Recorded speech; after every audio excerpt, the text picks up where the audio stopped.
This, my friends, is a 2018 Honda Clarity plug-in. Yes, I'm seeing the exact same thing you are. However, I urge you not to judge this car by its cover. I've discovered a number of things about this car over the last few days, and I believe it may hold a key to this plug-in hybrid conundrum that I cannot wrap my brain around. Here's what I think about the car. The 2018 Honda Clarity comes in two trims. The base plug-in hybrid retails for $39,900. My tester, a Touring, retails for $43,900. What are the extra $4,000 for? Leather? I don't care. Navigation? Everybody's got a smartphone. Satellite radio? Yeah, I kind of like it. And the ability to choose a real color, like red. But obviously my Touring does not have a real color. Bottom line, anyhow, the base plug-in hybrid is a far better deal than the Touring. Okay, so yeah, do we have to discuss styling? I guess we should. So LED lights everywhere, bumper lights, trailer lights, roof lights, everything is LED. It's actually kind of cool. The front ends I don't despise, but as soon as you kind of walk around, I don't know, I like the profile, but I'll show you why it doesn't work for me. Those weird skirts in the back. Actually, everything is purposeful on this car. Long story short, I had a discussion with an engineer at a recent new generation Nissan Leaf launch event, and I asked him why the second generation car is so much more conventional than the first.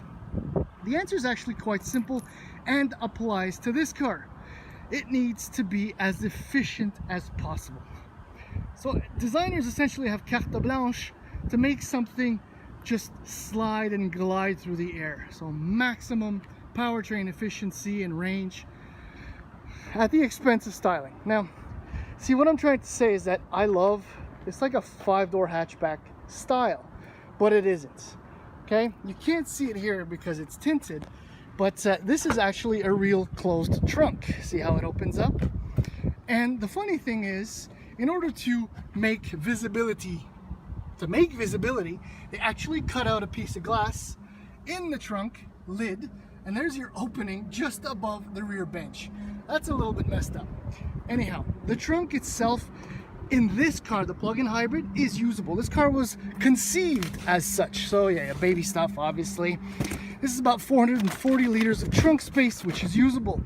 In the fuel cell version, there's a tank there, so completely useless trunk. Storage for the charging cable and my camera. Let's just put this back in quickly. The width is good, admittedly, but the volume, not ideal. Okay, speaking of volume though, for passengers, it's quite impressive. I don't know how well you can see that because the sun is not helping, but the rear bench, the amount of space is incredible.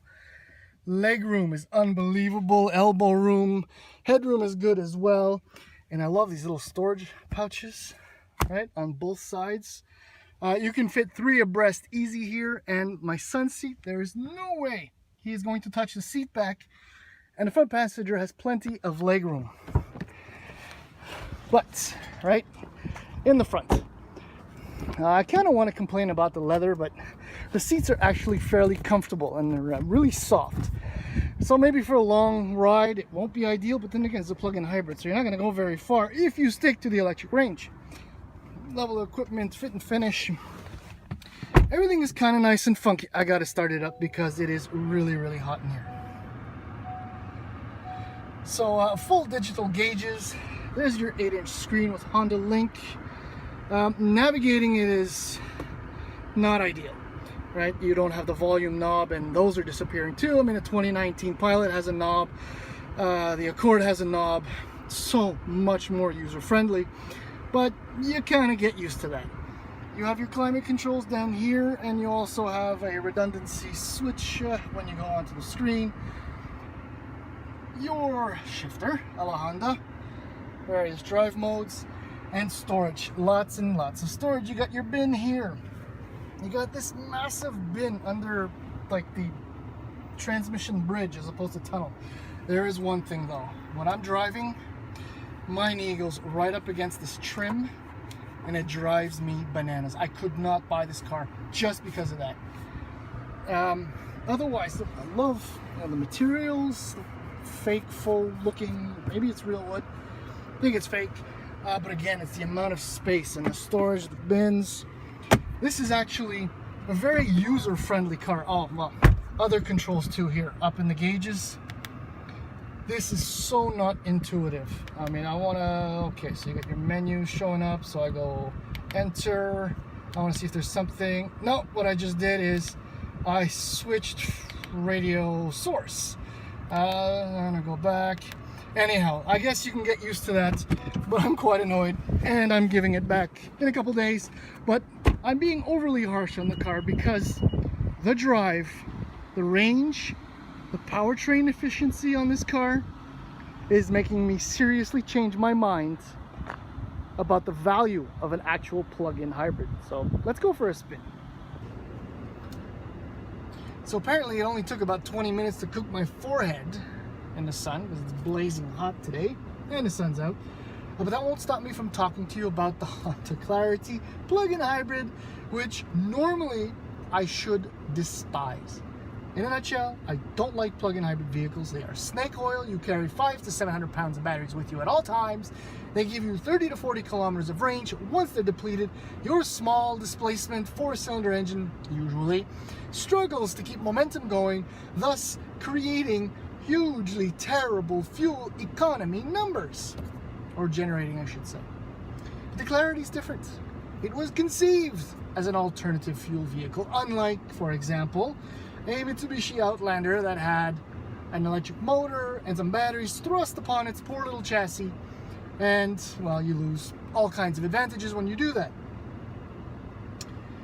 The Clarity has a 17 kilowatt hour battery, which is decent. But what's impressive, unlike most plug-in hybrid vehicles, is that on a full charge, the EV range is rated at up to 76 kilometers. Not once so far have I had 76 kilometers indicated as far as range. No, no, no. Between 85 and 96 kilometers is what I've had displayed on my screen here.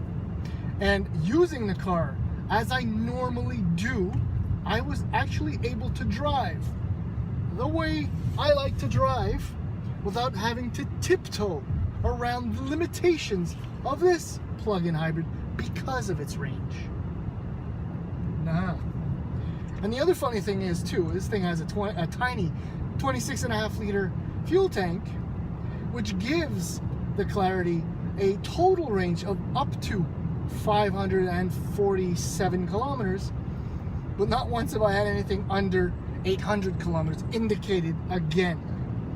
I understand that's all based on previous driving and various algorithms, but I'm driving it as I would an e-Golf, which is why I like it, or an Ioniq electric, where I can really drive it as though driving an S4 or something like that. Really enjoying the available torque. So let's get right on that. The electric motor in the Clarity generates 181 horsepower and 232 pound-feet of torque from 0 to 2,000 RPM. So when you roll onto the throttle, you actually move quite a bit. The gasoline engine under the hood is an Atkinson cycle, 1.5 liter four-cylinder engine. Its output doesn't matter. But total system output is what's interesting. It's 212 horsepower, which really makes this car fairly entertaining. Now, unfortunately, I've been driving most of the morning, so I'm down to 7.1 kilometers of electric range. It's funny I'm talking about that, but I didn't pay attention to the amount of mileage I did today, but it's got to be close to 70. So I guess I'm in the range today. I am using air conditioning profusely because it is an indicated 32 degrees Celsius outside. Now, what I like about this car and most other EVs is that the ride is comfortable, plush. Obviously it's quiet. I am certifiably an old man. But once you get behind the wheel of this car, you understand that this is civilized motoring.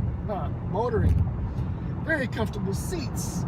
Again, quiet, good power-ish. But also I'm in I'm in eco drive mode.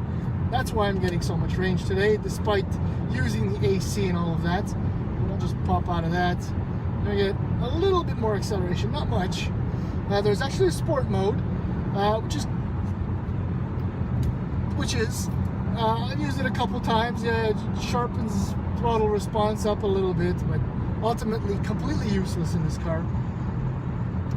But what's important to know about this car is that it is very comfortable. Oh, I almost forgot. There are paddles behind. Yeah. Anyway, there are paddles behind the steering wheel. Okay, so for brake regenerating on the Clarity, it's very cool because it's not a set mode that you adjust through the lever or through the paddles. No, you have your normal drive mode, which allows you to coast easily with minimal engine braking. But if you want to increase that, pretend like you're downshifting. Three. So there are 3 modes of engine braking, or brake regeneration, I should say. And when you get back on the throttle, they disappear, as though it upshifted again. If you're coasting and you downshift, brake regen, and you want to pick up speed again, you can upshift and back off the brake regen. It's actually quite clever. I enjoy it because shifting with a car that has no transmission. It's kind of interesting. Actually, it does have a transmission. It's an eCVT. See? I am so used to the idea that this car is more of an EV than a plug-in hybrid that I'm making mistakes. I think that's a great sign. I think this is a great plug-in hybrid. It may not be as sophisticated as all the modes that you have in the Mitsubishi Outlander plug-in hybrid, but ultimately, this is efficient. This works. This will not return 9 liters per 100 kilometers once you run out of range. Now see, if I cycle through the menu, it'll be too complicated, but I don't know that I'm averaging more than 2.5, maybe 3 liters per 100 kilometers when I checked maybe 3 days ago. This, if all plug-in hybrids were like this, I think I'd consider one. Again, like I said, don't judge this book by its cover. Drive it. Experience it. It's really quite good. In fact, it is, in my opinion, the best plug-in hybrid you can currently buy on the Canadian market. Or at least the one that makes the most sense.